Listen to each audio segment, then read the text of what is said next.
నమస్తే అండి.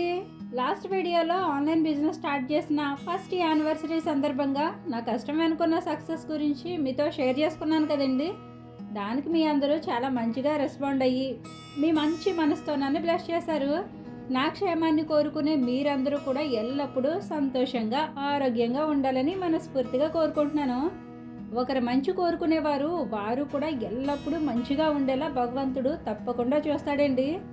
ఇక ఇవాల్టి వీడియోలో ఇల్లు ఇల్లాలు పిల్లలు అనే ఒక సీరియల్ లాగా నా సంసారం, వ్యాపారం, యూట్యూబ్, ఇంట్లో పనులు ఇవన్నీ ఎలా మేనేజ్ చేసుకుంటాననేది ఈ వీడియోలో మీతో పంచుకోబోతున్నానండి. ఆ రోజు గురువారం అండి. ఉదయం 10 గంటల నుండి సాయంత్రం 6 గంటల వరకు ఇంట్లో నేను చేసుకున్న డైలీ రొటీన్నే మీకు చూపిస్తున్నాను.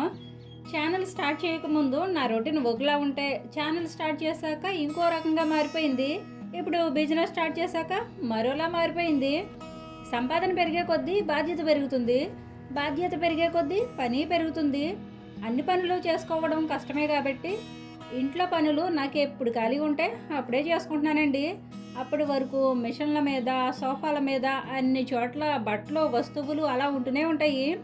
ఇంట్లో పని చేస్తే బిజినెస్ పని ఆగిపోద్ది, బిజినెస్ పని చేస్తే ఇంట్లో పని ఆగిపోద్ది. అందుకని ఆ టైంకి ఏ పని చేస్తే బెటర్గా ఉంటుందో ఆ పనే చేసుకుంటాను. ఉదయం 5ంటికి నిద్ర లేచి 150 కేజీల పప్పులు, బియ్యాలు కడిగాను. వాటితో పాటు ఎండుమిర్చి, మసాలా దినుసులు కూడా మేడ మీద ఆరబెట్టాను. ఆ తర్వాత టిఫిన్ తయారు చేసి పిల్లల్ని స్కూల్కి పంపించేశాక వంట చేశాను. ఈ పని అంతా అయ్యేసరికి మధ్యాహ్నం 12 అయింది. ఈలోగా కుళాయి వేస్తే మంచినీళ్ళు పట్టాను. కుళాయి వచ్చినప్పుడు మంచినీళ్ళు కానీ పట్టుకోలేదనుకోండి, ఒకరోజు ఎడారిలో ఉంటే ఎలా ఉంటుందో తెలిసిపోద్ది. ఎప్పుడైనా మీరుంటే ఇంట్లో కానీ అపార్ట్మెంట్లో కానీ ఒకరోజు నీళ్లు రాకుండా ఉంటే ఎలా ఉంటుందో మీరు ఎప్పుడైనా ఫేస్ చేస్తారా? చేస్తే కనుక ఆ రోజు మీరు ఎంత ఇబ్బంది పడ్డారో మీ ఎక్స్పీరియన్స్ ఏంటో చెప్పండి. ఓకేనండి. మంచినీళ్ళు పట్టుకున్న తర్వాత వండినవన్నీ వేరే గిన్నెలోకి తీసేసుకొని గిన్నెలు ఖాళీ చేసేసి కిచెన్ ప్లాట్ఫామ్ మొత్తం ఖాళీ చేసేసి వంటింట్లో బూజులు దులిపేసుకొని వంటగది క్లీన్ చేశాను. నెలకి 2-3 సార్లు బూజులు దులిపేదానండి. ఇప్పుడు నెలకి ఒకసారి దులపాలన్నా టైం ఉండట్లేదు. అందుకేనండి వారానికి ఒక పని మాత్రమే చేసేలా ప్లాన్ చేసుకున్నాను. అంటే ఈ వారం బూజులు దులిపాను అనుకోండి, వచ్చే వారం ఫ్యాన్లు, స్విచ్ బోర్డులు, టీవీ, కుట్టు మిషన్లు, డస్ట్బిన్లు, అలా ఒక వారం ఫ్రిడ్జ్, ఒక వారం బూజులు దులపడం, ఒక వారం ఇల్లు సర్దుకోవడం, ఒక వారం స్టోర్ సర్దుకోవడం, అలా ఒక్కొక్క వారం ఒక పని చేసుకునేలా ప్లాన్ చేసుకున్నాను. కిచెన్ క్లీనింగ్ అయితే డైలీ చేయాల్సిందేనండి, లేకపోతే బొద్దింకలకి స్వాగతం చెప్పాల్సి వస్తుంది. కాకపోతే కొన్నిసార్లు చేయడం కుదరట్లేదు. అందుకే ఎప్పుడు ఫ్రీ టైం ఉంటే అప్పుడే చేసుకుంటున్నాను. కొన్నిసార్లు అయితే మా ఇల్లుని చూస్తే నాకే చిరాకు వస్తుందండి. అన్నింటికంటే పూజా మందిరాన్ని చూస్తే మరీ బాధగా ఉండేది. ఈ మధ్య పూజా మందిరాన్ని సర్దే పని సిరికి అప్పచెప్పానండి. దేవుడి పటాలు కింద వేసిన న్యూస్ పేపరు ఎప్పుడు బాగాలేదనిపిస్తే అప్పుడు కొంచెం శుభ్రం చేసి పెట్టు తల్లి అని సిరిని బ్రతిమలాడుకున్నాను. ఆ ఒక్క పని సిరి చేస్తుందండి. రీసెంట్గా శివరాత్రి వచ్చింది కదండి. ముందు రోజు చేసుకునే టైం లేక ఆ రోజు తెల్లవారుజాము లేచి అప్పటికప్పుడు ఇల్లు మాపు పెట్టి కళ్ళప్ప వేస్తే సిరి ముగ్గులు పెట్టింది. ఆ రోజు అయితే నేను చాలా ఫీల్ అయ్యానండి. పండగ పూట కూడా దేవుడికి దీపం పెట్టలేకపోతున్నానని. అందుకే తెల్లవారుజాము లేచి ఇల్లు శుభ్రం చేసేసాను. సరేనండి. ఆ రోజు గురువారం అని చెప్పాను కదండి. ముందు రోజు నైట్ పడుకునేసరికి 1 గంట అయిపోయిందండి. ఎందుకంటే గురువారం వీడియో పోస్ట్ చేస్తాను కాబట్టి ఆ వీడియో కంప్లీట్ అయ్యేసరికి నైట్ 1 గంట అయిపోయింది. నైట్ లేట్గా పడుకున్నా ఉదయాన్నే లేచి ఈ పనులన్నీ చేసుకున్నాను. కొన్నిసార్లు మీతో ఏవేవో చెప్పాలనుకుంటాను, కానీ టైం అయిపోతుందన్న హడావిడిలో వీడియోలో ఏం చెప్తున్నానో నాకే తెలియకుండా ఒకటి చెప్పేస్తూ ఉంటాను. లాస్ట్ వీడియోలో ఆన్లైన్ బిజినెస్ కోసం చాలా విషయాలు చెప్పాలనుకున్నాను. ఆ విషయాలన్నీ కొత్తగా స్టార్ట్ చేసే వాళ్ళకి చాలా యూజ్ అవ్వచ్చని, ఫుడ్ లైసెన్స్కి ఎలా అప్లై చేసుకోవాలి ఏంటి అని. కానీ నైట్ 1 గంట వరకు వీడియో రికార్డ్ చేస్తూ ఉండడం వల్ల క్లారిటీగా ఆ విషయాలు ఏవి చెప్పలేకపోయాను. ప్రతి గురువారం, ఆదివారం ఆర్డర్స్ ఎక్కువగా వస్తుంటాయండి. ప్రతి అరగంటకు ఒకసారి వాట్సాప్లో వచ్చిన మెసేజ్లు అన్నింటికీ రిప్లైస్ ఇస్తూ ఉండాలి. కొంతమంది రిప్లై ఇచ్చే వరకు వెయిట్ చేస్తారండి. కొంతమంది మాత్రం రిప్లై ఇచ్చే వరకు రిప్లై ప్లీజ్ అని మెసేజ్ చేస్తూనే ఉంటారు.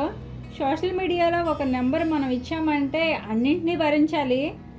అందుకేనండి కాల్స్ వచ్చినా మాట్లాడతాను, వాట్సాప్ చేసినా రిప్లైస్ ఇస్తాను. కొంతమంది ఎలా ఆర్డర్ చేయాలో తెలియని వాళ్ళు ఉంటారు. అలాంటి వాళ్ళు కాల్స్ చేసి అడుగుతుంటారు. అలాగే ప్రోడక్ట్స్ గురించి ఏమైనా డౌట్స్ ఉన్నా కూడా కాల్స్ చేసి అడుగుతుంటారు. అలా కొంతసేపు రిప్లేస్ ఇచ్చుకోవడం, మళ్ళీ పని చేసుకోవడం, రిప్లేస్ ఇచ్చుకోవడం, పని చేసుకోవడం, ఇలా అరగంటలో అవ్వాల్సిన పని గంట పడుతుంది అనమాట. ఇలా ఖాళీ లేకుండా ఏదో ఒక పని చేసుకుంటూ నా బాధలేవో నేను పడుతుంటే నాకు డబ్బు పిచ్చి పట్టిందని, ధ్యాస అంతా సంపాదన మీదేనని, ఫోన్ చేయడం లేదని, గర్వం పెరిగిందని, గీర పెరిగిందని, బాగా కొవ్వు పెరిగిందని, మనుషులంటే లెక్కే లేదని ఒక్కొక్కరు ఒక్కొక్క బిరుదులు ఇచ్చేస్తున్నారండి.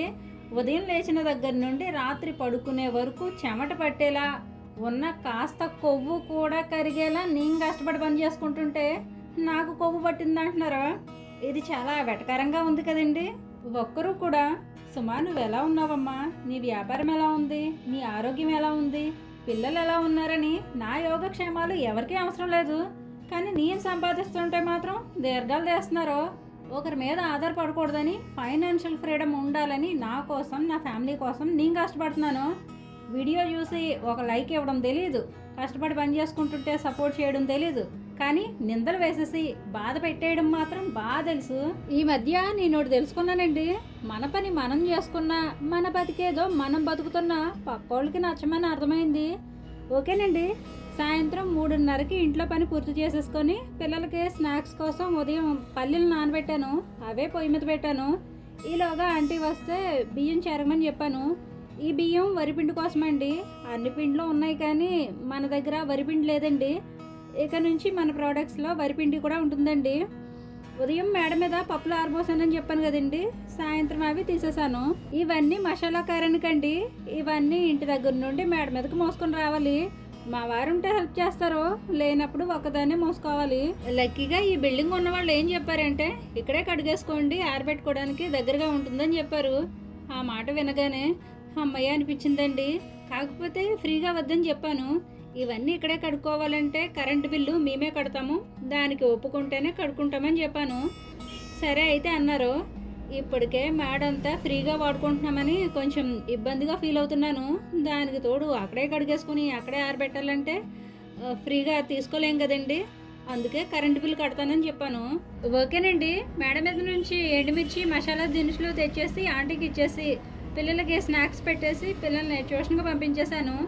ఈలోగా ఆంటీ అవన్నీ ఒకసారి శుభ్రంగా చెరిగేసి పొయ్యి అంటించి వేయించడానికి రెడీ చేసుకుంది. ఈలోగా మా వారు వస్తే మేడ మీద ఉన్న మిగిలిన పప్పుల్ని కూడా ఇంటికి తెచ్చేయమని చెప్పాను. మా వారు ఇంటికి తెచ్చేసి పిండి కూడా ఆడేశారు. ఈ వారం హై ప్రోటీన్ దోశ మిక్స్, రాగి పిండి, పసుపు, మసాలా కారం తయారు చేస్తామండి.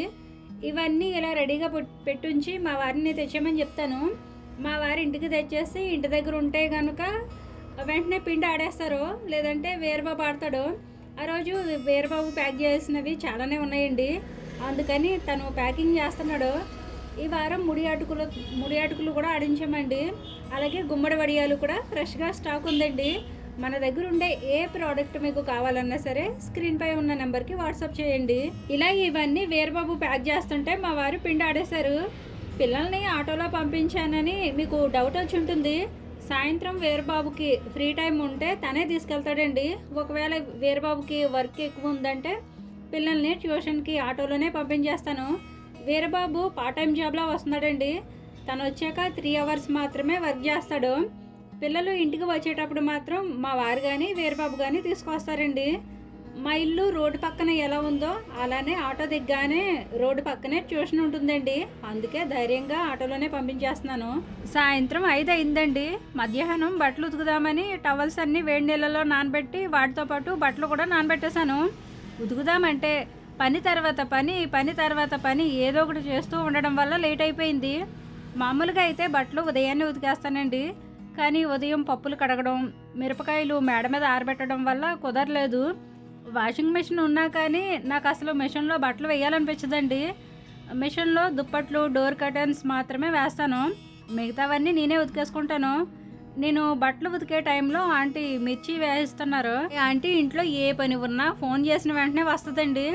అత్తయ్య పనికి వెళ్ళిపోతుంటే నాకు చాలా ఇబ్బందిగా ఉంటుందండి, అందుకే ఆంటీని రమ్మని చెప్తున్నాను.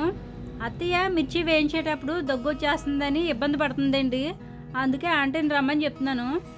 నేను బట్టలు ఉతికేసరికి 7 అయిపోయింది. అవన్నీ వేయించేసరికి ఆంటీకి కూడా 7 అయిపోయింది. నాకు మధ్యలో ఫోన్ కాల్స్, మెసేజ్లు వస్తూ ఉంటాయి కాబట్టి నాకు కొంచెం లేట్ అవుతుంది. పైగా ఆ రోజు గురువారం అని చెప్పాను కదండి. వీడియో చూస్తూ ఉంటారు కాబట్టి ఆర్డర్స్ వస్తూ ఉంటాయి. మధ్య మధ్యలో అవి చూసుకుంటూ పని చేసుకుంటాను. బట్టలు ఉతికేసుకున్న తర్వాత బియ్యం కడిగేసి స్టవ్ మీద పెట్టేసి అన్నం ఉడికేలోగా వచ్చిన మెసేజ్లకి రిప్లైస్ ఇచ్చాను. టైం 8 అయిందండి.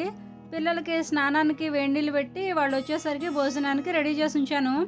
ఈ విధంగా నా పని నేను చేసుకుంటూ ఎవరెవరికి ఏ ఏ పనులు చెప్పాలో అవి కూడా ముందుగానే ప్లాన్ చేసుకొని దగ్గరుండి ఆ పనులన్నీ వాళ్ళతో జాగ్రత్తగా చేపించుకుంటూ క్షణం తీరిక లేకుండా ఇంట్లో పనులు బిజినెస్ పనులు చేసుకుంటాను.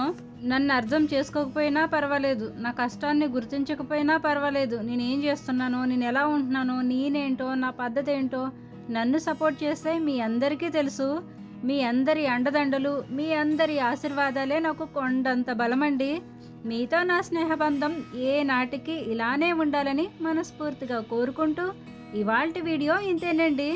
సంసారం, వ్యాపారం అంతా మంచిగా మేనేజ్ చేస్తున్నానో లేదో ఈ వీడియో చూసాక మీకు ఎలా అనిపించిందో మీ అభిప్రాయాన్ని కామెంట్ చేసి, మీకు ఈ వీడియో నచ్చితే తప్పకుండా లైక్ చేయండి. మరో మంచి వీడియోతో మళ్ళీ వస్తాను. ఉంటానండి. నమస్తే.